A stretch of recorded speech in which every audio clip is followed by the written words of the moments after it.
What is up guys, welcome back to the Rev Report. Today we'll be looking at the Mercedes EQA.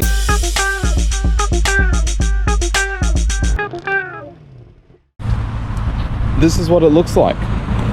So we'll go through the exterior. It's got full LED lighting. The grille is completely blocked off, like the GLA there. So this is what the GLA looks like for comparison. I'll put in a few photos, which you can see now. And yeah, so the front end is a little bit different. The headlights are way different to the GLA. They're more in line with what the EQC headlights are, which is that the main characteristic being they're integrated with the front design elements such as the grille. It's got a light bar going across the whole grille, so it's just here. A lot of it is pretty fake, like there's fake air vents here. This is not fake. Some airflow vents going on down there. This car also has the Distronic, which is the adaptive cruise control basically that Mercedes have. This specific model has the 20-inch Mercedes EQ wheels, which are basically the same style as the EQC's wheels. These are an optional extra, I believe. This one also has EQA badging, just like the EQC except a little smaller. The interior is very similar to the GLA and the rest of the A and B class line of cars. The back end, I'm not too sure of. The boot lid looks like it's been in an accident. So the cool thing is you can open the boot like this. You don't even have to press a button, you just push the logo out and it opens electronically. And also at the rear, it's got full LED tail lights. It has the same type of one-line light bar connecting two tail lights at the rear. And it's also got fake air vents, but no exhaust, no fake exhaust tips luckily. This is at Mercedes-Benz Peter Warren at Warwick Farm. So they were kind enough to showcase the EQA, to open the bonnet. So it's just basically the same as any other Mercedes. It's just a tab. And it all has all the technical components of the electric motor. So this actually, not too sure what this is. It's apparently the cooling system for the electric motors so that they continue to do their job properly basically.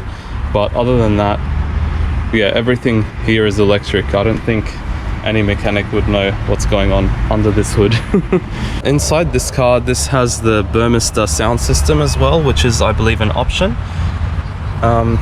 It did sound pretty nice actually when I first started it, but you wouldn't be able to see it because it was just music that started playing, copyrighted music on the radio. This also has the nice double sunroof, and the speakers are actually mounted on the ceiling for the rear passengers as well.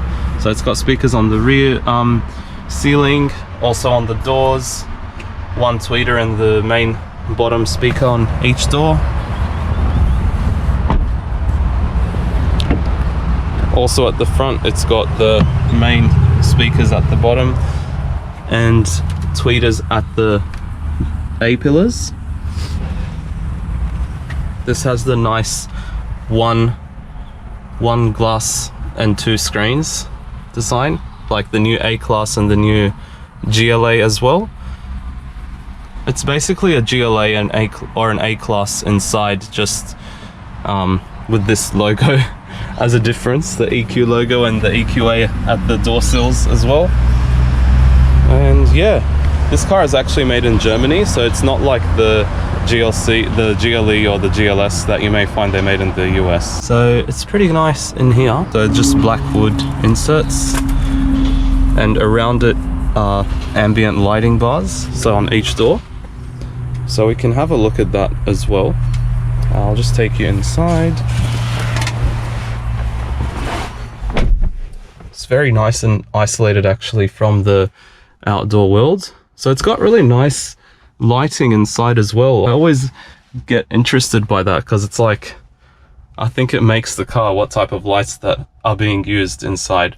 Let's try and actually open the sunshades. Probably need to turn on the accessories. It's got a nice EQ animation there as well. So that's how that works. It gives it more opulence inside. And here we can probably, yep, you can see the ambient lighting as well. We'll just go ahead and probably connect my phone so that I can show you guys what the sound system sounds like. What's really cool I found is that the volume on your phone actually changes the volume of the car. As you can tell, the sound system is pretty nice, but I don't think it matches the Harman Kardon of old age. Well, this also has a heads-up display, which is pretty nice. Overall, the interior build quality is really well put together. I think it looks plastic, but it's not actually plastic. Like, this is all leather padded and stitched. This has a nice metal finish here, but behind it is plastic, which is not a really nice feeling. And here it's all scratchy plastic, all this is plastic, all the way up to here. I would think the Mazda 3 has more leather than this. And something I don't like about a lot of cars, the exterior paneling is exposed on the door sills here. So this is something that, yeah, I don't think it's nice, especially in a car of this price and this badging, you know, this type of status. And there's all of this piano black plastic, which I'm not a fan of, and I'm sure a lot of people aren't. So it's got a USB-C charger in there. I believe this is a wireless charger. And then there's some storage in here, more USB chargers. It's got rear air vents. It's also got heated seats as well, which you control from the side, and electric seats. I think these are semi-electric. I'll just take you through quickly the menus of the new Mercedes MBUX system. So I might just actually start the car. Yeah, vehicle ready to drive. So I'll just keep it nice and close so that you guys can see.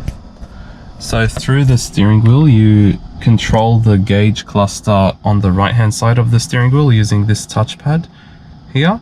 So it's touch sensitive, you just scroll through it to the left and the right as well. So this is the middle. So like when you swipe to the left, it should go to that side, and then you can swipe up and down to change the modes of what you want to view if you don't want to see your speed because it's up here. Going back to the right, this can change as well. Oh, it's this one. So you can change the view of what you want to see here. So you can have a full screen display of what comes up. That's like how many kilometers it's done. You can see your speedo in large size, and also your efficiency. So the seat also has lumbar adjustment, manual extender of the front of the bottom of the seat. The rear passengers don't get any adjustment at all actually, which is pretty annoying. If we go in the rear,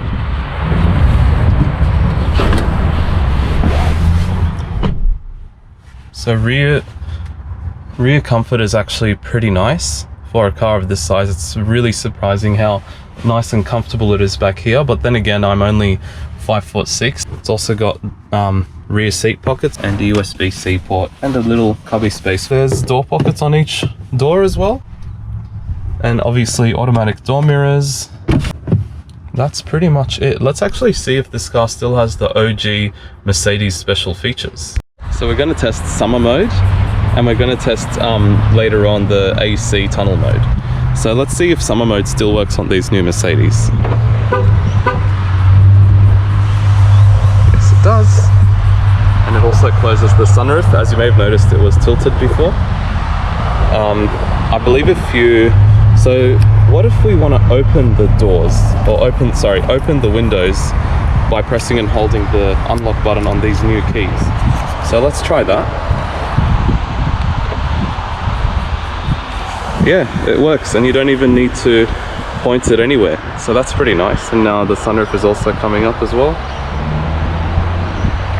If we also press and hold the lock button, it should do the reverse. If we let go, it's not going to do that anymore. That's pretty much it. So actually, yeah, unfortunately we can't take it for test drives, but hopefully this video has been informative for you guys in terms of what the EQA is like compared to the GLA, and yeah, catch you all in the next one. Cheers.